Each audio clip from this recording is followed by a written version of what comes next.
అందరికీ నమస్కారం. Welcome back to తాజా కబుర్లు. ఈ వీడియో మా తిరుపతి ట్రిప్కి సంబంధించింది.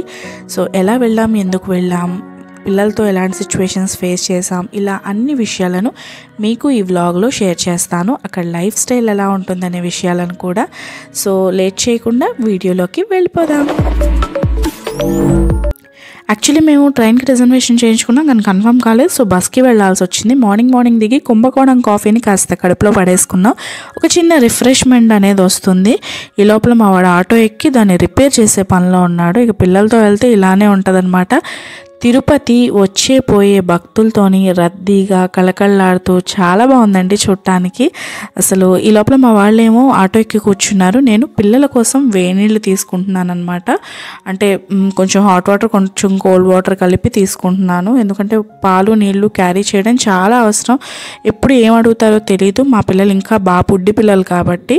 సో స్టార్ట్ అయిపోయాము. అక్కడి నుంచి బస్ స్టాండ్కి వెళ్ళి అక్కడ మేము బస్ క్యాచ్ చేసి కాణిపాకానికి వెళ్దాం అనుకున్నాం. ఫస్ట్ ట్రిప్ అక్కడి నుంచే స్టార్ట్ చేద్దామని చెప్పి బస్లో స్టార్ట్ అయిపోయాం. దూరంగా చూడండి శేషాచలం కొండలు పొగమంచు దుప్పట్లను కప్పుకొని ఎంత అందంగా ఉన్నాయో అసలు చూడటానికి. బస్సులో అందరూ బిజీగా ఉన్నారు ఫోన్లలో. నేను మాత్రం నేచర్కి అడిక్ట్ అయిపోయాను. అక్కడ కొండలు, ఆ క్లైమేట్ అంతా చాలా డిఫరెంట్గా ఉంది. తెలంగాణ ఏపీలో ఉన్నట్టు కాకుండా ఎందుకో కొంచెం డిఫరెంట్గా అనిపించింది నాకైతే చూడటానికి. ఆ కొండల పక్కనే హౌసెస్ కట్టుకొని ఉన్నారండి. భలే బాగుంది అసలు చూడటానికి. అక్కడ మామిడి చెట్లు, కొబ్బరి చెట్లు చాలా ఎక్కువగా ఉన్నాయి. అవి పంట అనుకుంటా, అక్కడ పంట ఏమో బహుశా. చాలా బాగున్నాయి. ఎక్కువగా అసలు నాకు ఆ రెండే కనిపించినాయి. ఈ లోపల కాణిపాకం వచ్చేసింది. సో దిగేసాం అనమాట. దిగేసి ఫస్ట్ ఆ ఎదురుగా బాగా దాహం వేసింది. ఎందుకో చాలా ఎండగా ఉంది ఆ రోజు. సోడా బండి ఉంటే ఇంకా దాని మీద పడి ఫస్ట్ ముందు సోడా తాగేసాను ఒక చిన్న రిఫ్రెష్మెంట్ కోసం. ఆ రోజు బ్రేక్ఫాస్ట్ కూడా చేయలేదు. పిల్లలతో అసలు వీలు కాలేదనమాట. వాళ్ళకి తినిపించేపాటికి టైం వేస్ట్ అయిపోతుందని చెప్పి మేము అసలు బ్రేక్ఫాస్ట్ చేయకుండా అలా బయలుదేరిపోయాం. అసలు ఫోన్స్ ఎక్కడ కూడా పొరపాటును కూడా అలౌ చేయట్లేదు అనమాట. బయటే లాక్ రూమ్స్ ఉన్నాయి. ఫోన్స్ అక్కడే సబ్మిట్ చేసేసేయాలి. సో అక్కడ లైన్లో నిలబడి సబ్మిట్ చేయాల్సి ఉంటుంది. ఒక్కొక్కరి దగ్గర 1-2 కాదండి బాబు, 4-5 ఫోన్లు ఉన్నాయి. అక్కడ క్యూలో నిలబడితే కానీ నాకు అర్థం కాలేదు. అక్కడి నుంచి దర్శనం అయ్యి వచ్చిన తర్వాత ఈవినింగ్ గోవిందరాజ స్వామివారి టెంపుల్కి వెళ్ళాము. అక్కడ కూడా దర్శనం చేసుకొని తిరుపతి నుంచి తిరుచానూరు వెళ్దాం అమ్మవారి దర్శనానికి అని చెప్పి. సో మార్నింగ్ వచ్చిన ఆటో బాబే ఈవినింగ్ కూడా వచ్చాడనమాట. ఆ అబ్బాయినే పిలిచాము. సో ఎక్కి ఫుల్గా మా వాడు ఎంజాయ్ చేసే పనిలోనే ఉన్నాడు. ఇంట్లో ఎప్పుడు ఉంచుతారు, ఇప్పుడు తిప్పుతున్నామని వాడికి బాగా సందడిగా ఉంది. అక్కడ పైన ఫ్లైఓవర్ కనిపిస్తుంది చూసారా, కింద పిల్లర్స్కి గోవింద నామాలు ఉన్నాయి. భలే బాగుంది చూడటానికి. ఇదే అమ్మవారి టెంపుల్. ఇక్కడ కూడా బయటే ఫోన్స్ మనం సబ్మిట్ చేసేయాల్సి ఉంటుందన్నమాట. ఏమున్నా బయట నుంచే. నెక్స్ట్ డే మార్నింగ్ లేచి తిరుమలకి స్టార్ట్ అయిపోయామండి. ఇది చెక్కింగ్ అనమాట. ఫస్ట్ బస్ ఎక్కి అక్కడ దిగి ఒక ప్లేస్కి తీసుకెళ్తారు. కొంచెం ముందుకు వెళ్ళిన తర్వాత మొత్తం లగేజ్తో సహా మనం బస్ దిగిపోయి లగేజ్ని అక్కడ చెక్ చేస్తారు సపరేట్గా. అండ్ మనల్ని కూడా సపరేట్గా జెంట్స్కి లేడీస్కి సపరేట్ లైన్స్ ఉన్నాయన్నమాట. చెక్ చేసి లగేజ్ కూడా చెక్ చేసిన తర్వాత మాత్రమే సో మళ్ళీ మనం ఏ బస్ అయితే దిగామో ఆ బస్ ఎక్కి వెళ్ళాల్సి ఉంటుందన్నమాట. చూడండి, సొంతగా వెహికల్స్లో వచ్చే వాళ్ళకి వేరే పక్కనే ఒక గ్యాలరీ నుంచి అలౌ చేస్తున్నారనమాట. ఇక్కడే నిలబడి అందరూ ఫొటోస్ దిగుతారు. కానీ నాకైతే ఆ ఛాన్స్ లేదు, ఎందుకంటే నేను బస్సులో వెళ్తున్నాను కాబట్టి. సో చూడండి, స్టార్ట్ అయిపోయాము. కొండపైకి వెళ్తుంటే అసలు గాలికి ఏదో మహత్యం ఉందని నాకైతే అనిపించింది. మీకు కూడా అలా అనిపిస్తే తప్పకుండా కమెంట్ చేయండి. తిరుమల వెళ్ళిన ప్రతి ఒక్కళ్ళు ఈ అనుభూతిని ఫీల్ అవుతారని నేనైతే అనుకుంటాను. ఆ జర్నీ అసలు ఎంత బాగుంటుందంటే మళ్ళీ రావాలనిపిస్తుంది. ఎన్ని గంటలు క్యూలో నిలబడ్డా కూడా ఆ బాధ అనేది తెలియదు ఆ స్వామివారిని చూస్తే. మరి ఆ ప్లేస్కి అంత మహత్యం ఉందని నేనైతే నమ్ముతానన్నమాట. ఆ ప్రకృతిని చూస్తూ అప్పుడే సూర్యుడు మార్నింగ్ 7 o'clockకే స్టార్ట్ అయిపోయాం అనమాట.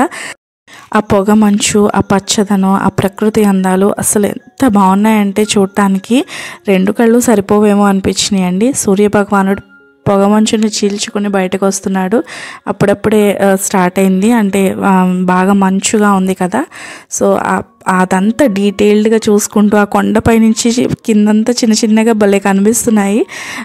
మంచి ఎక్స్పీరియన్స్ అనమాట. ఆ మంచి చెట్లు, అసలు గాలి కూడా భలే స్వచ్ఛంగా భలే బాగుంటుంది. ఈ ప్రకృతిని ఎంజాయ్ చేస్తూ అసలు పైకి అనేది వెళ్ళామన్నమాట.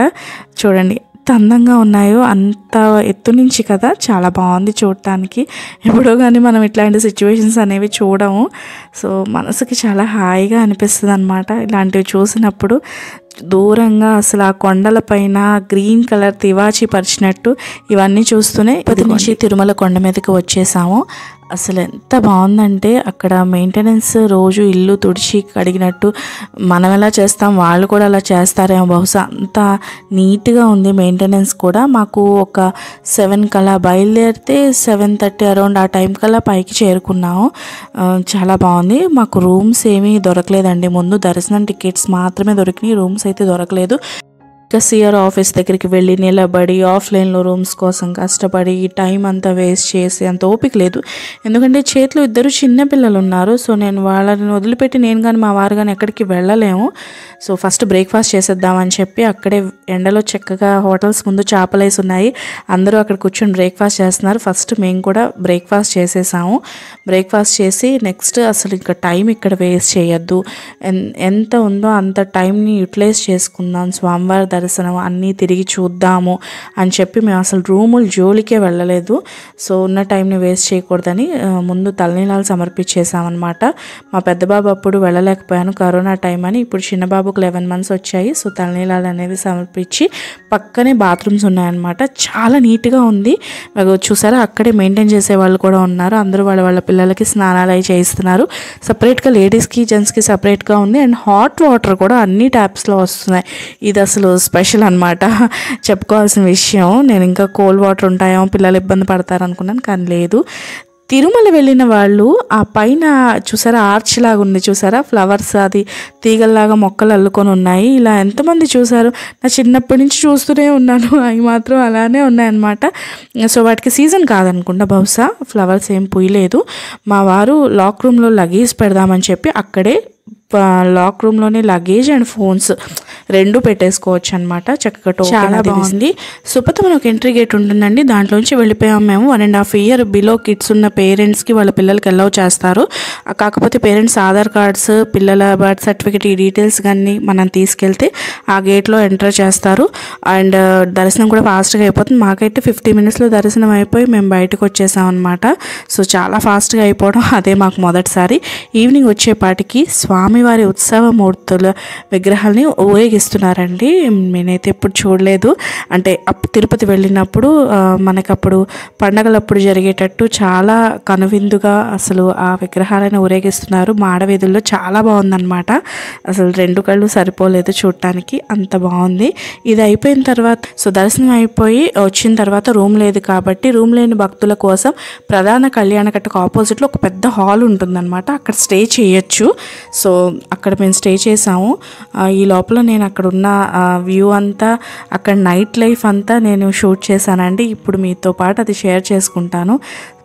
ఎముకలు కొరికే చలి ఉంది, మామూలు చలి కాదు అసలు, ఎముకలు కొరికే చలి అంటే అర్థం చేసుకోండి ఎంత చలిగా ఉందో. అయినా భక్తులు ఆ స్వామివారి దర్శనం కోసం వచ్చి చిన్న పిల్లలతో సహా అక్కడే ఉంటున్నారు. ఈ లోపల నేను అక్కడ అన్నప్రసాదన కేంద్రం కూడా అక్కడే ఉందన్నమాట.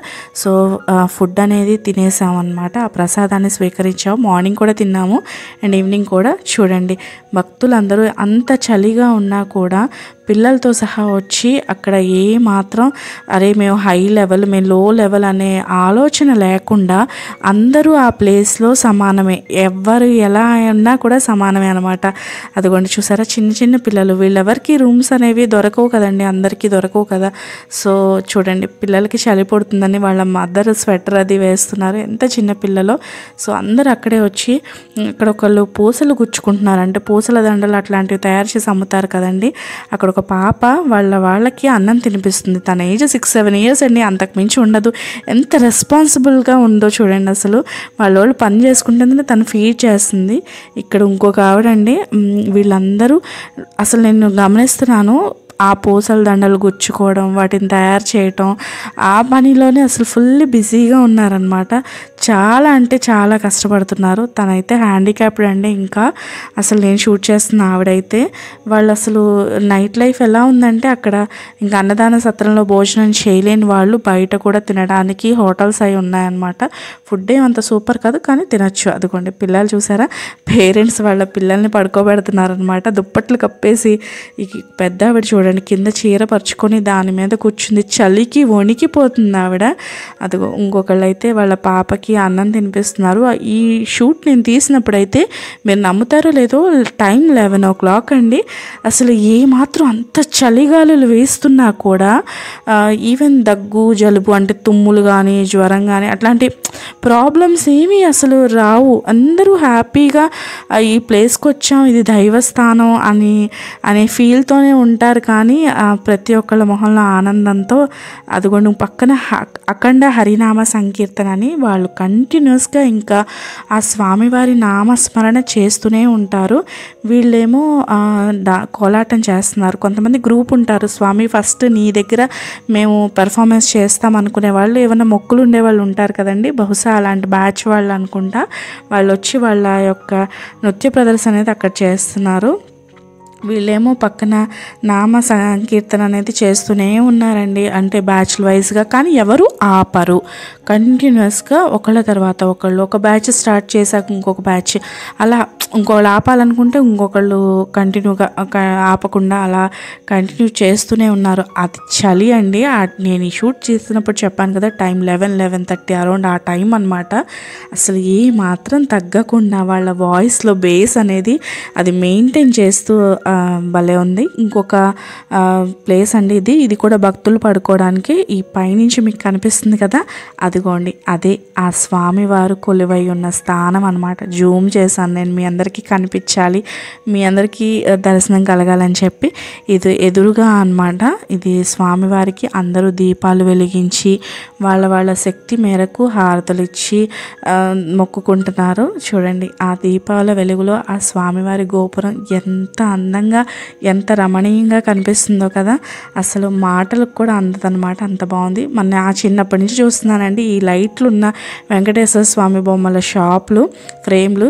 మీరు కూడా ఇలాంటివి ఫేస్ చేసే ఉంటారు బహుశా. ఎక్కడో చోట ఇలాంటి ఒక షాప్ ఉంటుంది. షాపింగ్ అండి అసలు ఇంకా 11 అయిపోయింది కదా, 12 అయిపోయింది కదా, ఇంకా దుకాణం కట్టేసుకొని వెళ్ళిపోదాం ఇంటికి అని ఎవరు అనుకోవట్లేదు. స్పెషల్గా ఇంకొక విషయం ఏంటంటే నేను షాక్ అయ్యాను. 12 అవుతుంది అంటే మాకు ఇంకా పిల్లల్ని అయితే అత్తయ్యకి అప్పచెప్పేసామన్నమాట. నేను మా వారు నిద్ర రావట్లేదు, కొత్త ప్లేస్కి వెళ్ళాక మనకి నిద్రే ఉండదు కదా.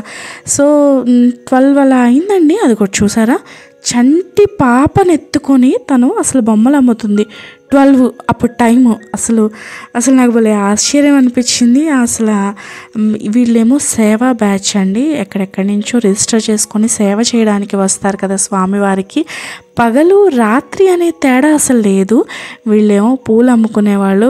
పక్కన పెద్ద ఆవిడ నాకు కాళ్ళు చేతులు నొప్పి వస్తున్నాయని కూడా చెప్తుందనమాట పక్కన ఆమెకి.